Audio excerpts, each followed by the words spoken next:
The story of Robert Davilla. You know who that is? No, you don't, because I do. 3 months ago, I gave khutbah in Fort Worth. I haven't been to that masjid in 4 or 5 years, and they invited me for some reason, and I went. And I gave khutbah there. My khutbah was about dua.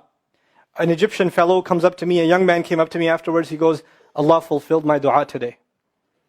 And I said, what's your dua? He said, my dua was that Nouman Ali Khan should meet Robert Davilla. I was like, are you Robert Davilla? He goes, nope, I am not Robert Davilla. Robert Davilla is my friend. But I think Allah is fulfilling my dua. I was like, fire away, I want to know. Robert Davilla is a young man who lives in a town 40 minutes past Fort Worth. He was a farmer, young guy. And he was hit with some sort of genetic disorder that kicked in later on in his life, and he became paralyzed from the neck down. And he lives in a nursing home. Most people in that nursing home are 90 years, 100 years. They're really, really old people. And then there's, his room where he's paralyzed neck down. He's the only 30-something-year-old that is in the nursing home, okay? And he's been in that nursing home for the last 10 years. His family got a computer for him that's voice activated, so he can give voice commands, put a headphone on and Google stuff and search stuff so he can surf the web and find information. In his room, and by the way, staunch Christian family, the minister comes and prays for him every week and things like that. And his best friend was in the bed next to him. One of his best friends. He became best friends because he met him at the nursing home. This person was also paralyzed and he needed a new liver. Okay? A liver transplant. He was waiting for a liver transplant. And they used to talk about, God and things like that all the time. They were good friends. Finally, his best friend got a call that there's a donor available for the liver. So he's so excited. He goes, Robert, I'm going to miss you, but I'm going. I've got a donor. So they take his friend and they go into the operation, and his friend died at the operating table. Now his friend, who's also a Christian, the deceased friend, his sister, took one of the amulets of his friend, a crucifix, and she gave it as a gift to Robert. This is a reminder of your old buddy. So he hung it on the side of his hospital bed. Robert Davilla lives a pretty decent life in there. The nurses take care of him. He's a happy guy. And one day he goes to sleep and he sees a man in his dream. That man says his name is Muhammad. And he says, pointing at the crucifix, God did not send messengers so they would worship the messengers. God sent messengers so you could worship God. And Jesus was just a man. He walked in the markets and he ate food. He walked in the markets and he ate food, and the dream stopped. He only knows that Jesus was just a man. He knows there's a man named Muhammad that said that to him. He said that messengers came so people could worship God and not the messengers. This is all he knows. So he starts Googling Muhammad. He finds Islam. He takes Shahada. When he takes Shahada, he wants to learn about the Quran. So he goes on these chat sessions and finds somebody needs to teach me Quran. He finds a brother in Egypt that he gets together with on Skype to try to learn Arabic. Learn the Arabic alphabet. Once he learned the Arabic alphabet, he learned to recite the Quran. He memorized 10 surahs from his hospital bed. Then he said, I'm beginning to memorize the Quran, and I'm beginning to learn about this prophet, but I need to understand the Quran. So he starts Googling how to understand the Quran. And for some reason, he ends up on my videos. And he starts watching my stuff. And he watched almost everything. And then here's the kicker. In the nursing home, there was an Egyptian fellow that used to come in and do some repair work. The Egyptian fellow has his own awesome story. The guy had basically lost faith. He wasn't religious. The nearest masjid to him was 50 miles away. So he didn't really go to Jum'ah much anymore. But he felt a spiritual void, so he started going to the church just to feel closer to Allah. Raised Muslim. He goes to the church just to feel closer to Allah. He's passing by Robert's room one day and he hears, وَالْعَصْرِ إِنَّ الْإِنسَانَ لَفِي خُسْرٍ.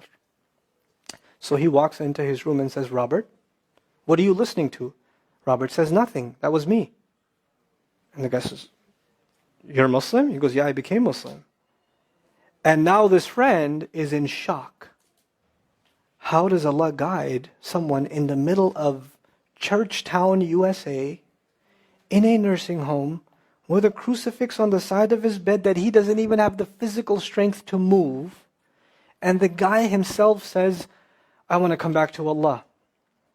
So he tells him about his, the friend he found online, Nouman Ali Khan. So the Egyptian fellow starts watching my videos. And then he says, I wish I could meet him one day. And he says, okay, I'll pray for you. And after 5 years, that Egyptian friend shows up at the same masjid that I haven't been to in 4 years. And after Jum'ah says, I think Allah wants to fulfill my friend's dua and my dua. So I said, I think He does. Let's go. So I took a few of us and we went. And we met with Robert. We had a beautiful conversation with him. And inshallah, for Eid, we're going to go to his nursing home again. The nursing home was pretty shocked. You're all here to meet Robert? Like, yep. Yep. Why do you want to meet him? He's an inspiration. We're like, okay, let me check if we can. And they had to call the hospice administrator and all this stuff. And then eventually let us in. And Robert's in shock. And then I meet with Robert, we're talking, and I was like, hey, Robert, so I heard you memorize some surahs. He says, yeah.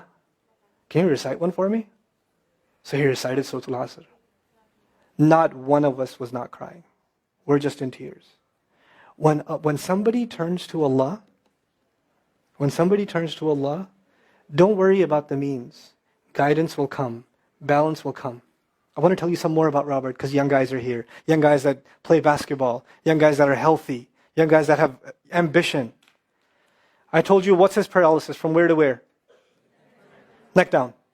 He has a special wheelchair that has to hold pretty much every part of his body in place. He can't just sit in a wheelchair.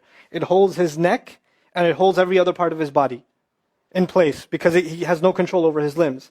And he has to have a special van where the wheelchair locks in so that if it goes through a bump or whatever, he doesn't, receive the shock. So he made a request. He wants to go to the Friday prayer. They didn't have the special van. So they put him in a regular van. And so he went to the regular van and a few bumps and his spine got even more hurt. He went to Jumu'ah. He came back in excruciating pain. And they said, I'm sorry, Robert, you're no longer able to sit in your wheelchair. You're going to have to stay in your bed for the next 6 months at least. If you see recovery, then you can get back up again. I met him in that span. He had already been in that bed for 3 months already.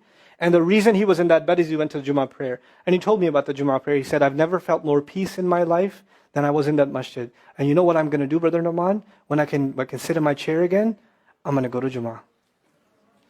I'm going to go to the masjid because I've never felt like that before. There's someone who has nothing but control over his mouth and his eyes. And he says, I only find peace in the masjid. And here we are. These masajid, I don't care what ideology, what school of thought, what they're talking about in the masjid, what fitna is there. I don't care. It's still Allah's house. Just go to pray. Don't go there to talk to people. Go there to talk to Allah. Just go to talk to Allah. You're just going for you and Allah. That's it. That's it. Other things will come, but you're not going for them. You're just going there to find peace. You'll become different people. If Allah can guide Robert Davilla, Allah guide everybody. And then he said, sometimes I wonder why Allah put me in this position. And then I say to myself, what am I kidding? Allah has given me so much. I am so grateful for what He gave me. And if this is the way He was going to bring me to Islam, it's all worth it. So worth it. You have Muslims that lose a little bit of health. And they say, why is Allah doing this to me? And this man, if you would think, nowadays atheists argue because of suffering, there's no God. If one man has in a position to say, I don't believe in God. If there was a guy, why would I be in this position? It would be Robert Davilla. That guy would say, I don't believe in God. If there was one, why would I be in this mess? And yet he's in this position, and I have never seen a face with more nur. Never. I've never seen a face that has more contentment on it. He's so satisfied with life. He's so happy. He's just happy. The last 7 or 8 khutbahs I've given are actually based on one sentence each on one sentence that he said in his conversation. Is that profound? He's a teacher to me. I consider him a teacher. He's my sheikh. Somebody says, who's your sheikh? I say, Robert Davilla. Really? Is that a pizza place? Or no. The guidance is all around us. You don't have to get worried about what's not there. There's plenty there. You know what Allah did for the people of the cave? You know, He even guided them in where to sleep. You know, He even guided them on where to turn. As the sun was coming, they'd turn away from it. As the sun came from the other side, they'd turn the other way. Allah will guide you in your sleep when you make dua to Him. He'll even guide you in your sleep. Every toss and turn will be guided by Allah. Can you imagine? We shouldn't be skeptical in Allah's guidance. We shouldn't worry about how am I going to find balance. No, that's Allah's job to guide you. Your job is to talk to Him. Your job is to get sincere. That is the message I have for you. That is how we're going to find balance. Honestly. And if once you do that, once you become sincere to Allah, Allah will open doors. Allah will give you friends. Allah will give you teachers. Allah will give you access to resources, all of which are going to bring you closer and closer and closer to Him and to the truth and make life better for the people around you. This is really the gist of what I wanted to share with you. I don't want to speak longer. I've spoken too long already. I love coming back to